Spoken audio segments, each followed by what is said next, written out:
Hey guys, welcome back to the channel. Today I'm in my Porsche Macan, which I've had now for about a month. I don't even know where that month's gone because time has just flown by.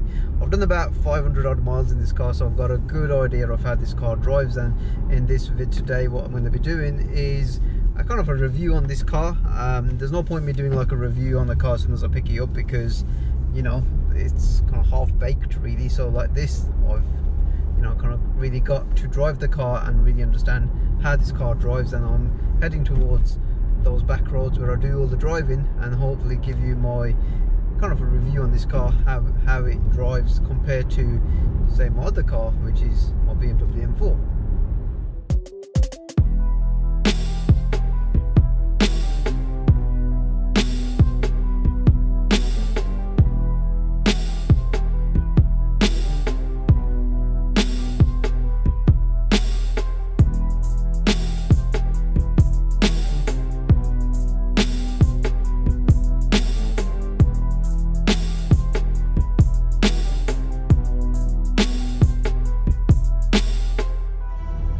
Macan S. This one is a 2018 model year car.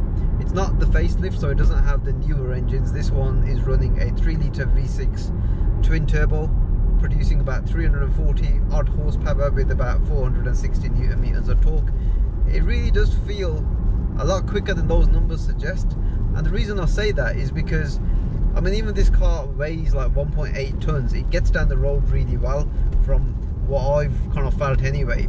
I've even launched it as well once and it was just mind-boggling, but I will try and do that in another vid, so definitely stay tuned for that one, which will hopefully come up in the next few weeks. Now I'm going to give you like a kind of a full impressions vid as well on this in terms of what the car feels like from where I'm sat. So first of all, these seats, you know, these are not the sport seats that you can spec the Porsche Macan in with. These ones are the comfort seats, and I've got the two-tone leather interior, so the black and the red, and I think it really complements the exterior. So the car is finished off in like a metallic black outside, and with this interior I think the spec is just bang on from that point. The steering feel in this car is just brilliant, and the reason I say that is, yes, it is electric power steering like where you find in most modern cars, but how they've managed to get this much steering feel into the palm of my hands when I'm driving it and pushing it through some corners, I don't know. My M4, which is like, you know, it's supposedly meant to be a kind of a sports car, doesn't have this level of feedback. The steering wheel itself as well, it's not overly large, it's not overly thick, so you know, you do get a nice kind of grip on it as well. And the way they've got the thumb cutouts as well, and where your thumbs rest, you know, it's just spot on really. And I'm getting all of this sports car feel in an SUV. I'm not going to go ahead and say, yes, this is a sports car. It's not a sports car. You know, it's got a decent poke and performance and torque and whatnot, but you know, it's not a sports car. But for the type of package that this is, with that engine, this amount of power, and the occasion that you feel when you're sitting behind it, you might as well, you know, kind of close your eyes and feel everything, and it will feel like a 911. They've been able to somehow capture that DNA from a 911 into something like this from the way the car feels. And the best thing about it is, yes, it's an SUV, but you feel like you're actually sitting in it rather than on it. I mean, the last SUV that, you know, I personally owned was a Range Rover Evoque going back a few years, and you know, again, that you kind of felt like you were sitting in it, but compared to that, this is miles ahead. Right, so we're gonna start heading towards those country lanes now, and we're gonna start pushing this car a little bit as well, so you know, hopefully we'll give you some driving impressions. So I've got the car just in normal comfort mode.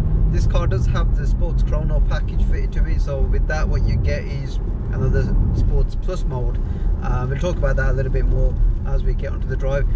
So right now I'm just in comfort mode. The gearbox, there's only one mode for the gearbox really, that you don't have like a sports section for the gearbox. It's drive, like full auto, and then it's full manual. There's no like sports mode for the gearbox like you find in some BMWs and whatnot, so it makes it a lot easier to drive, I suppose. So on this country lane, the car, you know, it's really refined in this mode. You don't really hear much of like that, you know, engine noise or exhaust note or anything like that. This car doesn't really have a sports exhaust fitted to it. From what I've seen and heard, sports exhaust doesn't really make a huge much of a difference, so don't know.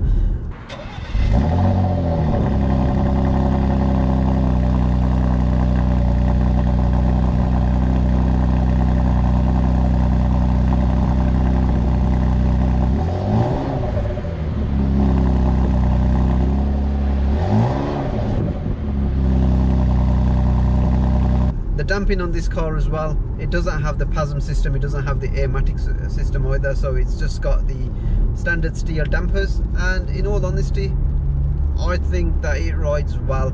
I know it could ride better with like the PASM system, and I'm not going to say, you know, that it's, you know, you don't need that.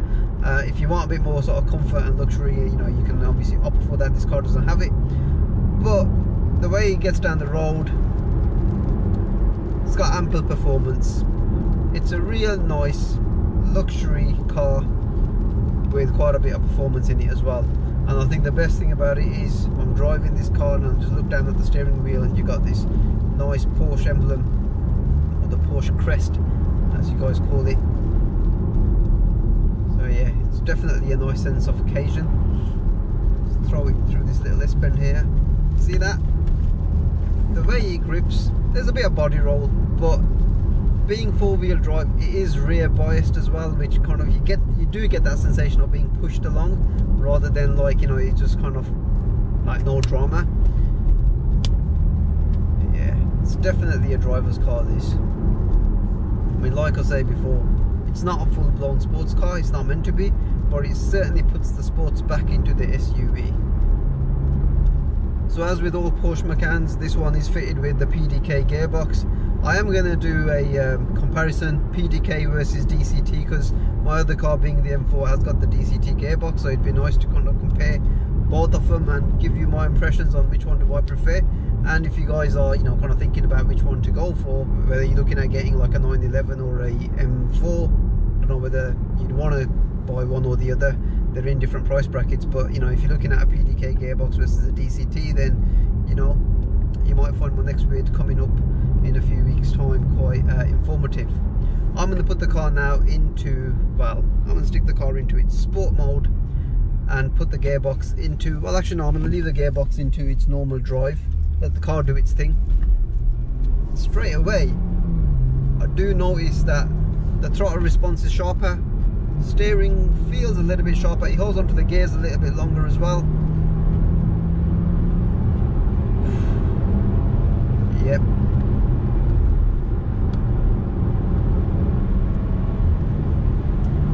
You get a little bit of that Pdk upshift fart from the exhaust when it changes gear. Definitely feels a lot lighter in this mode. You know, with the, like say, the throttle response and the way the car just kind of gets from A to B as well. So the sports mode is a standard feature. If you don't have the sports chrono pack, then you'd always get that sports mode. With the sports chrono pack, you do get the sports plus mode, which some of you might think it's pointless, but personally, like for me, I think it just gives me a little bit more, I'll say, customization. Like, you know, you just got like one extra drive mode where you can really like hoon this car around. It's not like, say, again, I know I'm going to be comparing it to my M4 because that is my other car, and that is, you know, a car that's got a lot of like different sort of driving modes and whatnot. You can customize like the M4 a lot more, you know, in terms of what mode do you want, what gearbox mode do you want, and you know, damping and all of that. With this, I can't really do that apart from just sticking to sport or sports plus. Sports plus I'm gonna experience when the road just opens up a little bit, but I know that sports plus really makes this car really sharp to drive. In fact, I'm sticking to sports plus now.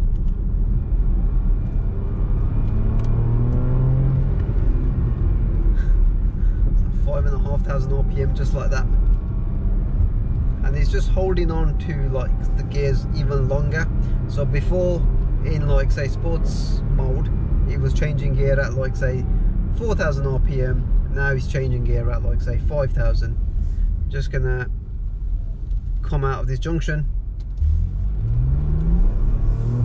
You can definitely feel that rear biased drive on this. It really does hook up quite well. That was like say a rear wheel drive car, it'd be like, yeah, it might have been drifting around there. I wouldn't even say it's like a boring drive. So I mean, like, you get into some SUVs and they're just blisteringly quick, like the RSQ8. Not going to say that that's not a quicker car than this, it clearly is. And you know, it's a full-on performance, it's an RS product, so it's going to be, you know, a full-on performance SUV. But I don't know, for some reason it's quick and it gets from A to B like really fast, but I don't think that you get this much drivability in one of those. And I did have one of them on the channel, so I'll leave the link on the screen up here so you can go and view that. Yeah, this PDK gearbox is something. Like I say, just stay tuned for that Pdk DCT gearbox comparison vid that's going to be coming up.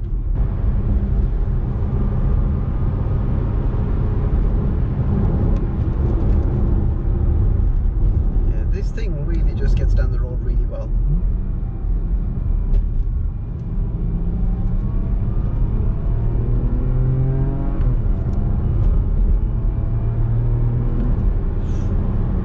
Gear shifts in this are just ferocious, man. It's like you just pull on the upshift pedal and it just changes gear so quickly that you just fly down the road. It just picks up momentum.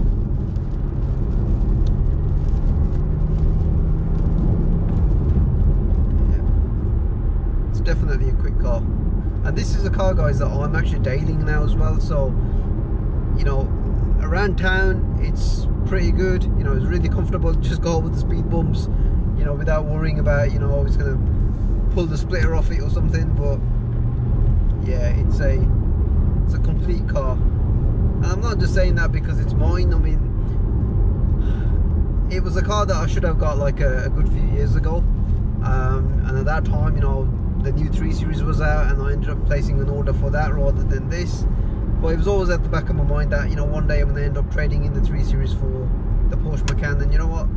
Yeah, it's definitely the right thing that I've done. It's just like it's like a brand that I've always aspired to. So there wasn't like really an alternative car that I was actually considering.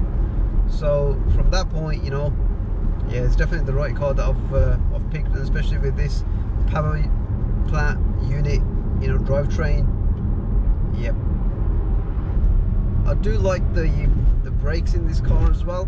You've got 6-pot calipers on the front, and the brake feel, I just brake here, it's really progressive, really sharp. And you know, when you got a 1.8 ton car with this much power and you need to stop, you need to rely on some heavy brakes like that. And I was quite pleased to know that when I picked this car up, all 4 brakes, discs and pads, front and rear, had been changed. So yep, that was a nice little bonus that I got with this car. So guys, there you go. I hope you have found this vid informative and enjoyable to watch, giving you my driving impressions and kind of like a semi-review of the Porsche Macan S that I've picked up about a month ago. Hopefully you have enjoyed it, and you know, if you are enjoying the content on the Porsche Macan, then definitely stay tuned because there'll be plenty more to come. And hopefully, guys, I'll see you on the next one. Take care. Bye.